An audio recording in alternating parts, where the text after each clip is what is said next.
got some Rarity confirmation and 2 new dragons, one of which we already knew, but further confirmation is always good.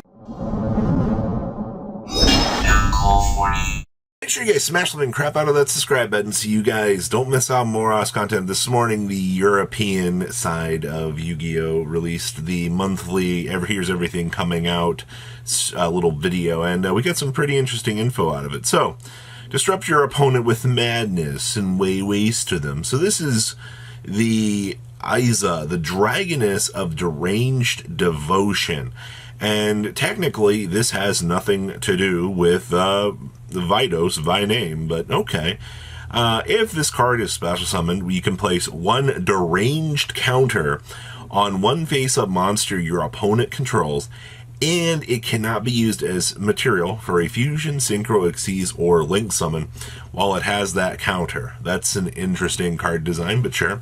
At the start of the damage step, if this card battles an opponent's monster with a deranged counter, you can destroy that opponent's monster, and if you do, both players take damage equal to its original attack. Also, destroy this card at the end of that battle phase.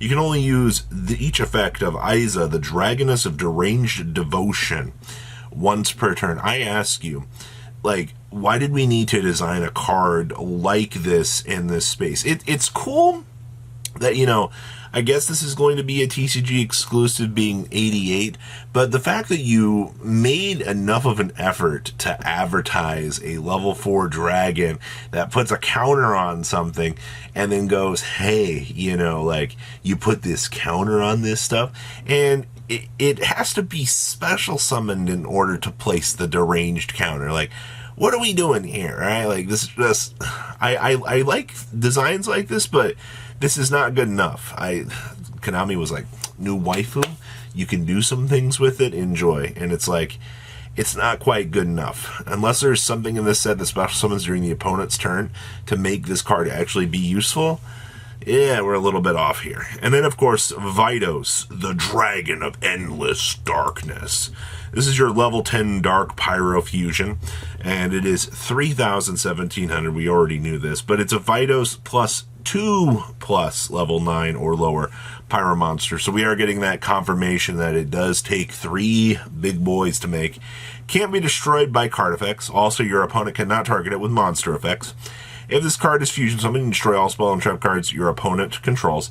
And when your opponent activates a card or effect while this is on the field, quick effect, we can send a face-up Ashen card you control to the graveyard to destroy that card, and you can only use this effect of Vidos, the Dragon of Endless Darkness, once per turn. Well, okay, well, the fact that, like, technically this is a massive super poly vacuum is kind of cool. Literally can't be destroyed by card effects. Your opponent can't target it. That's pretty good. I mean, it's still going to be able to be ran over in battle pretty easily, but it's also got a walking, talking negate on it. If this was just 1+, you know, Pyro monster to make, I think that this card would have probably been a little bit too broken, and I think Konami would have been pretty scared shitless of making this. But the fact that, you know, you are able to do stuff with this, I don't know, I need to see what the rest of the support does before I can be like, this seems bad. But as it stands right now with what we're working with, this is not the greatest card in the world unless, you know, once again, we speed up the process and make things easier to summon out here. Now, we got some other news for this. Over here on the left, you do see the our beautiful, beautiful new waifu card. Yeah, I can only imagine how we're going to be feeling about this. Not too superly excited about this, but okay, we'll get somewhere. I don't know. Once again, I think the deranged counter is it's a cool concept, but it's going to fail in application. And then we have the Ancient Gear Dark Golem. We got the confirmation on the name for this yesterday. And guess what? It looks like this is going to be filling in the role of a super rare. That's right. We are not getting anything. The fact that the Ancient Gear Dark Golem isn't going to be getting a QCR, does anybody else feel like that's a little bit weird? in the grand scheme of this, because it feels like Ancient Gears for this set were set up to be one of the cooler themes out here. And the fact that you're not giving the big guy, a potential QCR, but instead, sure, lower rarity stuff, more widely available, that's a good thing, I guess. But I don't know, it leaves a little bit to be desired, and I do kind of feel bad out here for the casual Golem enjoyers that want the chance to pick up something. I'm hoping you get at least one potential card as a QCR upgrade along the way. I'm really hoping for you guys. And then Metaltronus. This was the really weird card that apparently allows you guys to re-engineer basically some conversion monsters. This would have made a really good... Okay, first of all, I do want to say this would have looked good as a secret. The card itself is not good, so I don't want to really be like, oh man, I would have loved this. They can pump this up in future tin sets, and we can enjoy the card there. But for now, it looks like probably super/common, probably going to be a super rare. The fact that they're keeping a lot of these rarities like pretty quiet here is pretty crazy. We do know that the Athena Lightsworn did get its name confirmation literally the other day. The card being an ultra rare is good. It is available in a QCR.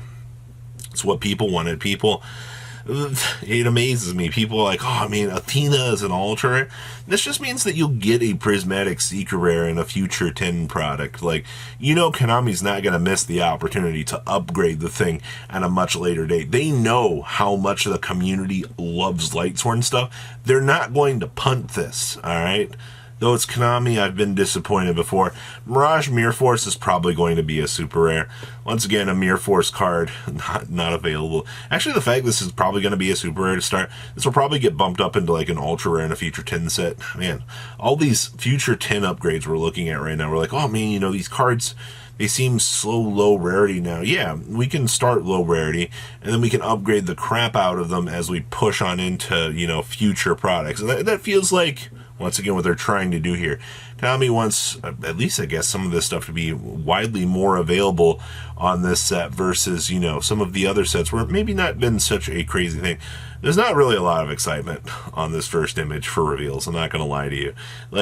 It's cool to see low rarity stuff, but it leaves a little bit to be desired. Now this is the big stuff right here. All right, Nightmare Throne as an ultra rare. You know what that means? That means that's going to be a QCR. All right, a lot of people are going to be very happy to get QCR Nightmare Thrones, and I perfectly understand that. All of the casual Yubel enjoyers out here, eat it up. All right, you guys enjoy it. All right, the fact that probably the Squirmer is probably going to be a super/common, at least you can upgrade your Nightmare Thrones into something nice. And to the casual people out here that are about to try to splash all of your Yubel packages around the world and just troll people, well, here you go. You now have another idea of what's going on with this. Now, the biggest shocker here. Sangan the Transcendent Dragion here is looking like it's not an ultra or a secret rare. That means it's probably a super rare. You're telling me that Tenpai Dragons are going to be widely available and quite potentially only one secret rare? Oh shit, that's good to hear. Alright, I am genuinely, if they're really going to make Tenpai Dragon a budget deck for players to eat up, holy crap, that's going to be really good to see. Means that I can enjoy my entire locals OTKing me every week with the power of Trident Dragion. Exciting. Shining Sarcophagus we already knew was a secret rare, not really all that crazy. Future Silence here, though. The Searcher in a QCR, which basically confirms that this is going to be an Ultra. Interesting that they put the QCR version up here instead of the Ultra Rare version, but hey, you know what? Once again, how many upgrades is Yugi getting in this set? They're all going to be high rarity. Definitely some interesting stuff. And then Vidos, the Dragon of Endless Darkness.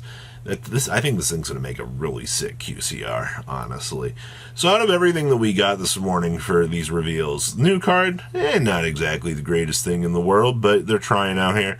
And confirmation on Nightmare Throne and Tempai Dragons looking to be kind of low rarity. Just means they're going to rarity upgrade the crap out of them at a much later date, but we'll have to wait and see.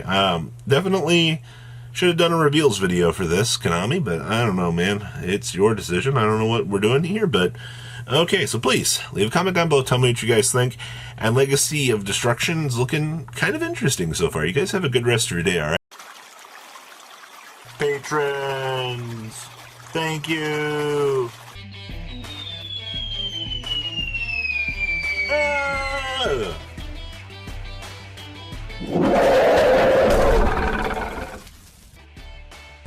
Thank you so much for watching. Check out these other videos.